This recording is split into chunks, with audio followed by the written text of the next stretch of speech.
Hey everybody, this is Lost in the 80s, and today we're going to be talking about some transition Hot Wheels.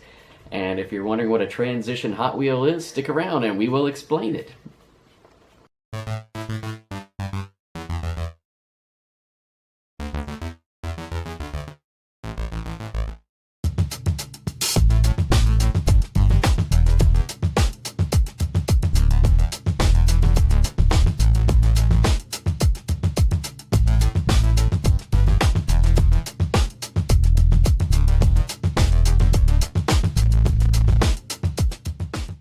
So, what is a Hot Wheels transition piece?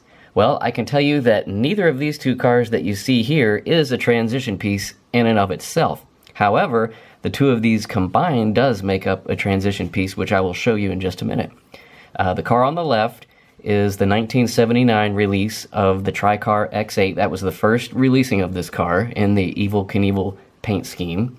And the second car on the right is when they switched paint jobs in the early 80s into the red body with the white fin. So you had the white body with the blue fin here and the blue rubber tip, and then you had the red body with the white fin and the white rubber tip. And these would come down the assembly line and they would be assembled, but then when you had the switchover where they decided to change the paint job, every once in a while they would mix the two together and you would come up with something like this. This would be the transition piece of these two cars. This is the body from the red car with the rubber pieces, the fin and the nose cone from the white and blue car, which leaves you with this transition piece. And these are very rare, and I have been searching for one of these in the package for quite a while, and I keep getting outbid at very high prices. Eventually I would like to have one, and I'll upgrade my little out-of-the-package Tri-Car transition piece to a packaged one if I can find one at the right price. So that is the first example, and this would be from the late 70s to the early 80s, and we've got some examples in the 90s as well coming up. So here's the second example of transition pieces, and these are the two cars, the before and after, and it spans from the 80s to the 90s. So on the left we have the 37 Bugatti from the mid to late 80s in the yellow with the red swoop on the side, and then on the right we have the early 90s release of the car in light blue with the gray swoop on the side. And when they were switching over on the assembly line between these two paint jobs, they had some that went through with the yellow fenders and the blue and gray body, making that the second transition piece. Now there were quite a few more of these made than the Tri-Car that I showed earlier, and these are quite common. You can find these for anywhere from $6 to $10 on eBay right now, but I still like to collect them because the uniqueness of it, and they are somewhat rare, definitely rarer than the other two models, even though they're not super valuable. But they do have a following, and it is something that's fun to collect. So here's the third transition piece, or the two cars that make up the transition piece, I should say. On the left we have the orange and brown Flying Colors 31 Doozy. This is the first release of this car. Actually, this car came out in the Redline days in 1977, and it transitioned to the black wall. I do have a Redline of this out of the package, and it transitioned into the green on green fenders car in the early 80s. I think that was 1981 when that transition happened. And the mixture of these two, I'm putting a picture up right now because I do not have one of these cars. This is a very rare car. It is the orange body Doozy with the green fenders, and as you can see from the picture, this price guide listing from 1997 has it listed as a value of $300 in the package, and that was back then. I've seen these go in the last few years on eBay for as much as $750 if you have one of these in the package. So I would love to have one. I'm still searching for a decent out of the package one that I could get for a somewhat reasonable price, and if it ever a time comes when I can find one in the package for a decent price, I might pull the trigger on that too, because it would really make a nice addition to the transition pieces in my collection, and I think it would be great to have one. So we'll move on to number 4 after this.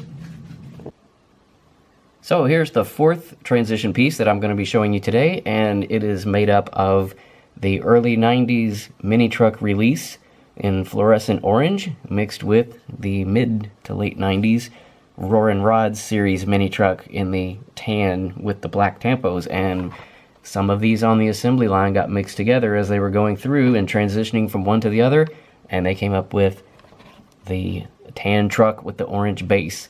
So some of the fluorescent orange bases got stuck onto the tan truck, and I've always liked this piece right here. I've owned this one twice now.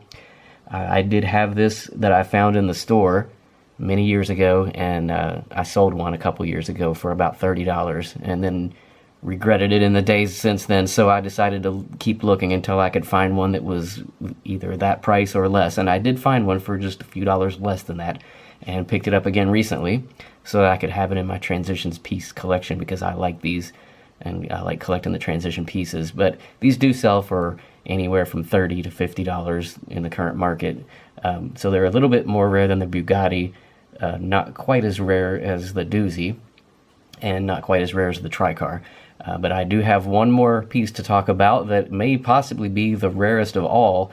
In fact, I've only ever known of 2 known copies, and I used to own one of them, so stick around to find out what that is.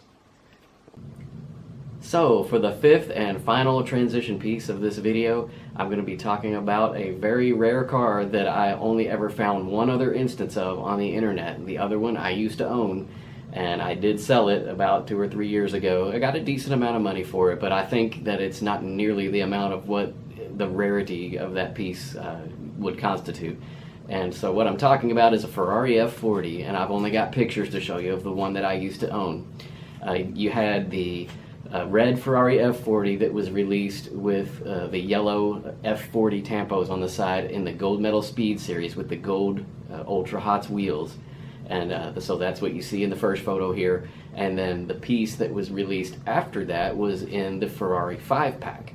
And in the Ferrari 5-pack, that car was solid red with no F40 tampos on the hood, and it only had a Ferrari logo on the hood. And the wheels in there were just a regular 5-star wheel. So it was not the gold wheels, and it was not the Ultra Hot wheels.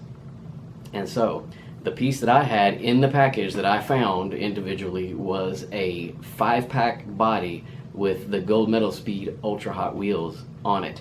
And I did a lot of research on this piece, looking for if this was a variation or if it was an error or what it might be. The only thing I can come up with is that it was a transition between the production of the Gold Medal Speed individual car with the yellow tampos and the 5-pack car without the tampos and just the Ferrari logo on the hood.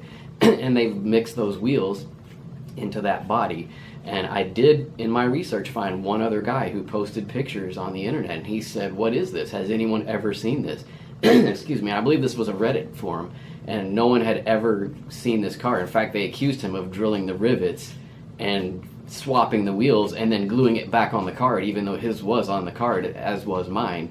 And so I mentioned all this when I sold mine on my eBay listing and said, do your research, but I think this is a transition piece. And it turns out that it was, and it's a couple people got into a bidding war on it, and it went pretty high, but again, not nearly enough of what a transition piece of that rarity would ensue, because I've never seen another one. And I see those green and orange Doozys come up all the time. The one that sold for $750 on eBay, I see those come up here and there. Never seen another of that Ferrari F40 other than the guy on that message board post. So I kind of regret letting that one go, but I did get a decent amount for it. Somebody's happy with it in their Ferrari collection. The buyer also had never seen that version before, so it worked out for everybody, and it was nice to have it for a while, and I do have the pictures that I can still enjoy. So that was the video on the transition pieces that are in my collection. If you know of any others out there that I might have missed, let me know, and we'll see you all in the next one. Thank you for watching.